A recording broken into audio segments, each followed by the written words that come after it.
আসসালামু আলাইকুম, স্বাগত জানাচ্ছি আরটিভি মধ্যাহ্নের সংবাদে। আপনাদের সঙ্গে আছি আমি ফারিয়া শারমিন। মহান স্বাধীনতা দিবস উপলক্ষে সাভারের জাতীয় স্মৃতিসৌধে ৭১-এর বীর সেনানীদের প্রতি শ্রদ্ধা জানিয়েছেন রাষ্ট্রপতি মোহাম্মদ শাহাবুদ্দিন ও প্রধান উপদেষ্টা ডক্টর মোহাম্মদ ইউনূস। ভোর ৫টা ৫৫ রাষ্ট্রপতি মোহাম্মদ শাহাবুদ্দিন পুষ্পস্তবক অর্পণ করেন জাতীয় স্মৃতিসৌধে। এরপর শ্রদ্ধা জানান প্রধান উপদেষ্টা ডক্টর মোহাম্মদ ইউনূস। এই সময় সেনাবাহিনী, নৌবাহিনী ও বিমান বাহিনীর একটি যৌথ চৌকস দল রাষ্ট্রীয় অভিবাদন জানায়। রাষ্ট্রপতি ও প্রধান উপদেষ্টা শ্রদ্ধা শেষে প্রধান বিচারপতি সৈয়দ রেফাত আহমেদের নেতৃত্বে সুপ্রিম কোর্টের বিচারপতিরা পুষ্পস্তবক অর্পণ করেন। শ্রদ্ধা জানান উপদেষ্টা পরিষদের সদস্য, কূটনীতিক, বীরশ্রেষ্ঠ পরিবার, যুদ্ধাহত মুক্তিযোদ্ধা ও বীর মুক্তিযোদ্ধারা। জাতীয় স্বার্থে রাজনৈতিক দলগুলোকে সংস্কার প্রশ্নে ঐক্যমত্য গড়ে তোলার আহ্বান জানান উপদেষ্টারা। এবং দলীয় স্বার্থের ঊর্ধ্বে উঠে আমরা ঐক্যমত করব, কিন্তু এক একজন মানুষ তো এক একটা বিষয় এক একভাবে দেখে, দৃষ্টিভঙ্গি এক একভাবে আনে। তো সেই দৃষ্টিভঙ্গির যে তফাৎগুলো আছে সেগুলোকে কমিয়ে কমিয়ে একটা জায়গায় নিয়ে আসা, সেটা একটু সময় লাগবে, একটা প্রক্রিয়ার ব্যাপার। সেখানে নিশ্চয়ই তারা সবকিছুর ঊর্ধ্বে উঠে জাতীয় স্বার্থকেই প্রাধান্য দেবেন। আমরা একটা স্বাধীনতা অর্জন করেছি, একটি রক্তক্ষয়ী স্বাধীনতা, কিন্তু বিগত 16 বছরে ফ্যাসিবাদ এই স্বাধীনতার যে কনসেপ্ট সেটাকে নষ্ট করে দিয়ে গেছে।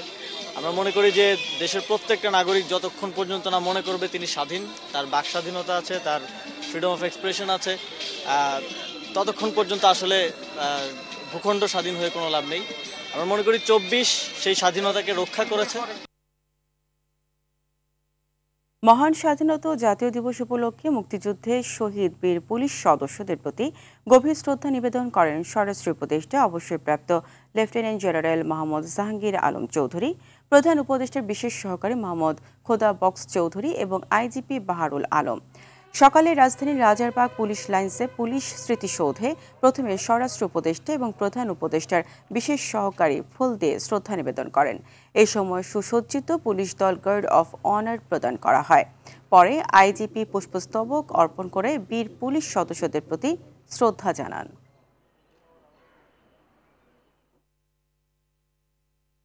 ক্ষমতায় যাওয়ার জন্য নয়, দেশ ও জাতির কল্যাণের জন্যই দ্রুত নির্বাচনের কথা বলছে বিএনপি। দ্রুত নির্বাচন না হলে দেশে বিভিন্ন সংকট দেখা দেবে, এমন মন্তব্য করেছেন বিএনপির মহাসচিব মির্জা ফখরুল ইসলাম আলমগীর। সকালে শহীদ রাষ্ট্রপতি ও স্বাধীনতার ঘোষক জিয়াউর রহমানের সমাধিতে শ্রদ্ধা নিবেদন ও দোয়া শেষে গণমাধ্যমে এ কথা বলেন তিনি। মহাসচিব আরও বলেন, প্রধান উপদেষ্টার বক্তব্যে হতাশ বিএনপি। নির্বাচনের রোডম্যাপ নিয়ে কোনো কথা বলেননি ডক্টর ইউনূস। আর মহান স্বাধীনতা দিবস উপলক্ষে প্রধান উপদেষ্টার ভাষণে জিয়াউর রহমানের নাম না উচ্চারণ করায় মির্জা ফখরুল বলেন, বিএনপি চায় না আওয়ামী লীগের মতো মুক্তিযুদ্ধের ইতিহাস কেউ বিকৃত করুক। বিএনপির সর্বস্তরের নেতারা সকাল থেকে জিয়াউর রহমানের মাজারে শ্রদ্ধা নিবেদন করেন। বিএনপি ক্ষমতায় যাওয়ার জন্য নির্বাচনের কথা বলছে না, বিএনপি জাতির স্বার্থে, জাতিকে রক্ষা করার স্বার্থে, স্বাধীনতা সামগ্রীকে রক্ষা করার স্বার্থে বিএনপি নির্বাচনের কথা বলছে। আমরা আশা করব অন্তর্বর্তীকালীন সরকার অতি দ্রুত তারা ন্যূনতম সংস্কারগুলো করে, অর্থাৎ যেগুলো নির্বাচনের জন্য প্রয়োজন তারা নির্বাচনের ঘোষণা দেবেন। স্বাধীনতার 54 বছর পূর্তিতে বিনম্র শ্রদ্ধা আর ভালোবাসায় মুক্তিযুদ্ধের বীর শহীদদের স্মরণ করছে গোটা জাতি।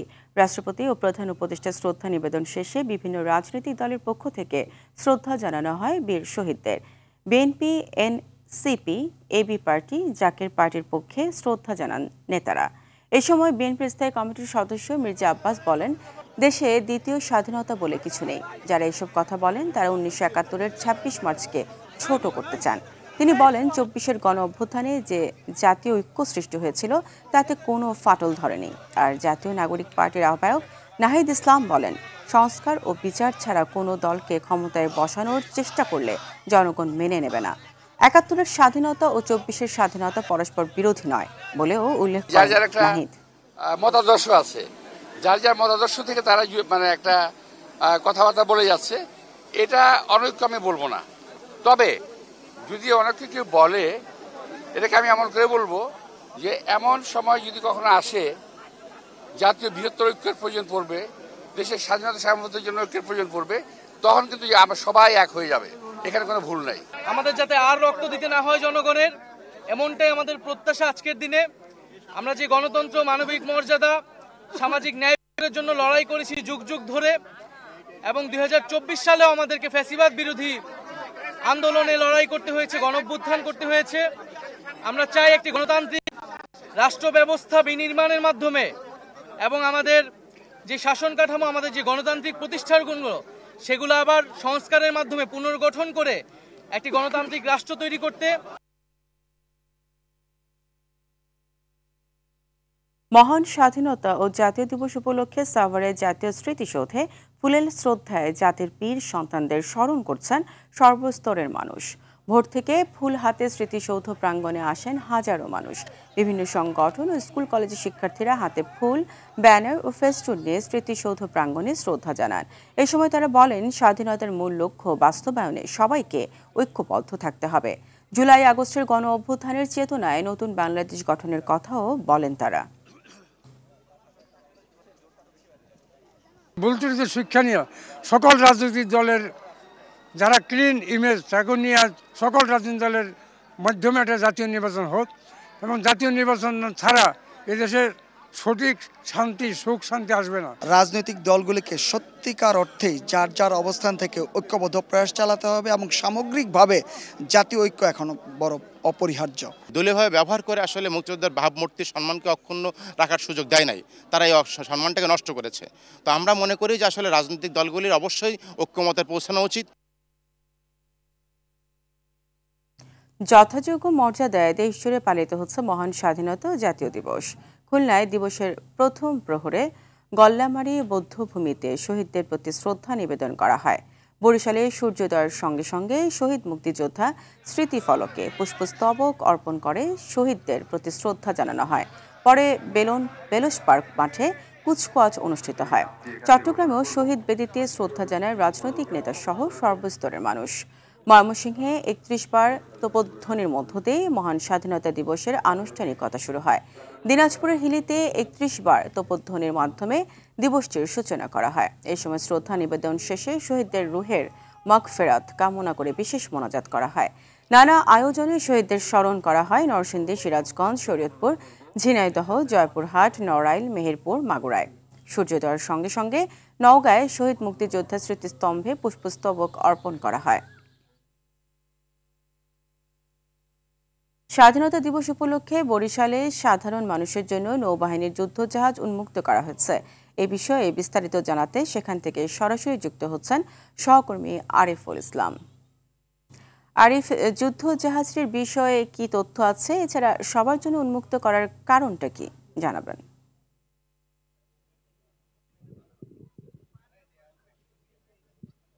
ফারিয়া, ধন্যবাদ আপনাকে। আসলে প্রতি বছরের ন্যায় এবছরও কিন্তু বরিশালে এসছে বা নৌজা পদ্মা, যেটি বাংলাদেশ নৌবাহিনীর একটি যুদ্ধজাহাজ। এটি কিন্তু বরিশালের বিভিন্ন যেই এই সময়গুলো অর্থাৎ 16 ডিসেম্বর, 26 মার্চ, 1 ফেব্রুয়ারি এবং এছাড়াও সশস্ত্র বাহিনী দিবসে কিন্তু এই যেহেতু বরিশালে কোনো নৌবাহিনীর ঘাঁটি নেই, এ কারণে এরা মংলা বা খুলনা থেকে এই জাহাজগুলো আসে এবং এখানে এসে সর্বসাধারণ জন্য উন্মুক্ত করা হয় পরিদর্শনের জন্য। একটু দেখাতে চাচ্ছি যে এবারে কিন্তু বানৌজা পদ্মা এই জাহাজটি এখানে এসছেন এবং বেলা 12টা থেকে বিকেল 4টা পর্যন্ত একটানা সাধারণ মানুষ পরিদর্শন করবেন। এবং যেহেতু এটা যুদ্ধজাহাজ, এই যুদ্ধজাহাজ সম্পর্কে তারা বিভিন্ন বিষয় জানবেন এবং যুদ্ধকালীন সময়ে এই জাহাজ বাংলাদেশ রক্ষার্থে কি ধরনের কাজ করবেন সে বিষয়ে এখানে যারা নৌবাহিনীর এক্সপার্ট টিম রয়েছে তারা কিন্তু এখানে অবস্থান নিয়েছেন বিভিন্ন যে এখানে ইনস্ট্রুমেন্ট গুলো রয়েছে তার কাছাকাছি।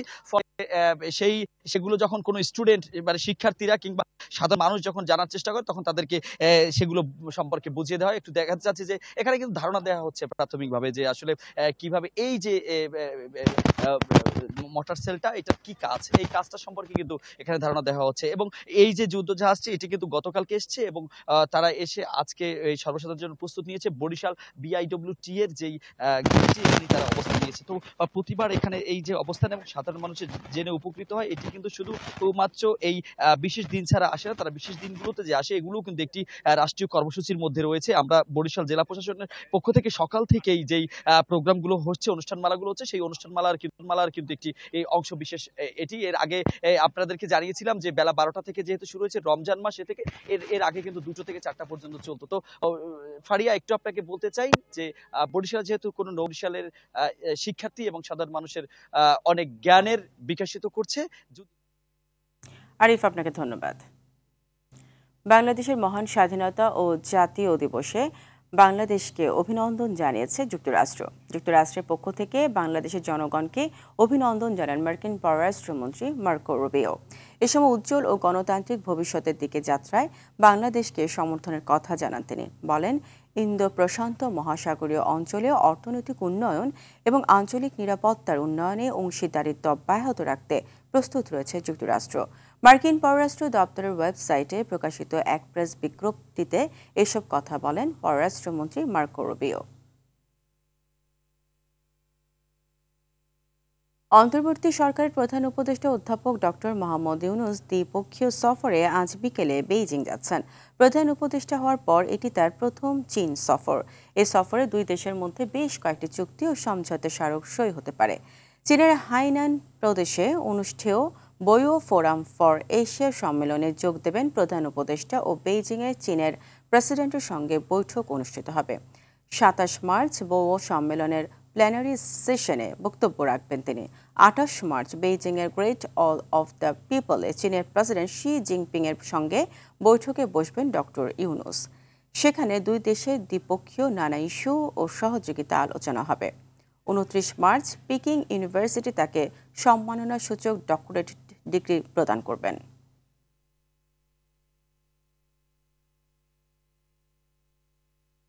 ঈদকে সামনে রেখে সরকারি ছুটির দিনে ঢাকা ছাড়ছে রাজধানীবাসী।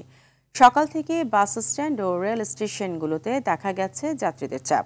দর্শক, এই মুহূর্তে কমলাপুর রেল স্টেশনে আছেন সহকর্মী দীপ্ত চন্দ্র পাল, সরাসরি চলে যাচ্ছে সেখানে। দীপ্ত, জানাবেন ঈদ যাত্রায় কমলাপুরে যাত্রী চাপ কেমন, এছাড়া ট্রেন কি সময় মতো ছেড়ে যাচ্ছে কিনা জানাবেন। ফারিয়া, আপনি যেমনটি বলছিলেন যে মানুষ কিন্তু তাদের ঘরমুখী হতে নারীর টানে কিন্তু গ্রামে যাচ্ছেন। আমরা দেখেছি যে কমলাপুর রেল স্টেশনে যাত্রীদের ভিড় রয়েছে। আসলে মূলত এখানে যাদের সঙ্গে কথা বলেছি তাদের প্রত্যেকেই আসলে ঈদের যে উপচে পড়া ভিড়, সেই ভিড় এড়াতেই কিন্তু আগে ভাগে তার বাড়িতে যাচ্ছেন। এবং অনেকের সাথে কথা বলেছি, তারা যেটি জানিয়েছেন তারা কিন্তু পরিবার পরিজনকে আগে ভাগেই বাড়িতে পাঠাচ্ছেন। বিশেষ করে আর যারা রাজধানীতে বিশেষ করে তেমন কোনো কাজ নেই তারাই কিন্তু বাড়িতে যাচ্ছেন। আর কর্মজীবীরা আসলে মূলত বৃহস্পতিবারের পর থেকেই বাড়িতে যাওয়া শুরু করবেন, এমনটাই কিন্তু যাত্রীদের সঙ্গে কথা বলে আমরা জানতে পেরেছি। আরেকটি বিষয় বলে রাখি, ঈদকে কেন্দ্র করে 5 জোড়া বিশেষ ট্রেন পরিচালনা করছে রেল কর্তৃপক্ষ এবং এই প্রত্যেকটি ট্রেনের 44টি বগিতে করে কিন্তু যাত্রী বহন করা হচ্ছে। এবং একটু বলে রাখি, আজ কিন্তু 26শে মার্চ উপলক্ষে ঢাকা নরসিংদী ভৈরব বাজার নরসিংদীর এক জোড়া ট্রেন উদ্বোধন করেছে রেল উপদেষ্টা। তিনি কিন্তু সকালে এসেছিলেন এবং যাত্রীদের ফুল দিয়ে বরণ করে নিয়েছেন। এখানে এসেছিলেন এবং ফুল দিয়ে বরণ করে নিয়েছেন এবং কিন্তু জানিয়েছেন যে ট্রেনের যে দুর্নীতি এবং অপচয় রোধ না করা গেলে ট্রেনের যে লোকসান সেটি কিন্তু পোষানো যাবে না এবং তারা কিন্তু এই ব্যাপারে সোচ্চার রয়েছে এমনটি জানিয়েছেন। একটু যদি বলে রাখি যে 27শে মার্চের পর থেকে আন্তনগর ট্রেনের যে সাপ্তাহিক ছুটি সেটিও কিন্তু বাতিল করা হয়েছে। যে আপনি জানেন যে বৃহস্পতিবার থেকেই ঘরে যারা বাড়িতে যাবেন তাদের কিন্তু একটি চাপ করবেন, সেজন্য বেশি ট্রেনের বাড়ানো হয়েছে, বগি বাড়ানো হয়েছে এবং যে ধরনের সাপ্তাহিক ছুটি রয়েছে সেগুলো বন্ধ করা হয়েছে। তো ফারিয়া, এই ছিল কমলাপুর রেল স্টেশন থেকে আমার কাছে সবশেষ তথ্য। ফারিয়া। দীপ্ত, আপনাকে ধন্যবাদ। মধ্যাহ্নের সংবাদ এই পর্যন্তই। দুপুরের সংবাদ 1:45 দেখার আমন্ত্রণ রইল। ধন্যবাদ সবাইকে।